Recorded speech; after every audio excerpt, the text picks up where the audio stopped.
في كثير يا احباب بنشوف ناس بتسال هل احنا ربحنا في هذه الحرب ولا خسرنا؟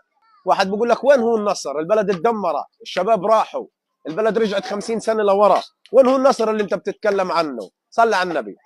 الان انا كفرد في هذا المجتمع فرضت علي الحرب وما كان لي فيها قرار ولا كان لي فيها راي. الله عز وجل بيقول كتب عليكم القتال وهو كره لكم. انا كفرد انكتب علي القتال، ما حدا شاورني ولا حدا قال لي انه بدنا نعمل حرب ولا بدنا نخوض معركه.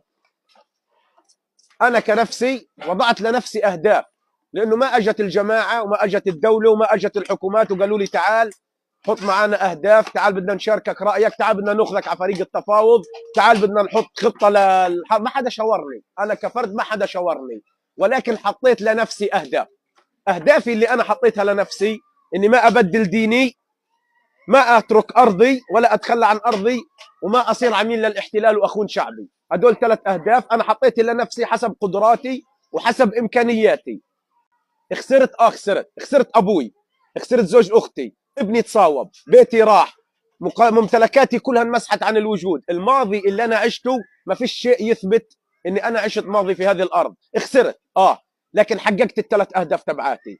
حققت اني ما بدلت ديني وما خنت ابناء شعبي ووطني وما صرت عميل للاحتلال. افشلت مخططات الاحتلال بالتهجير والنزوح والتهجير، وافشلت خطه الجنرالات. فبالتالي انا انتصرت في هذه الحرب. انا بالفعل انتصرت في هذه الحرب، كوني حققت اهدافي اللي انا رسمتها لنفسي في هذه الحرب.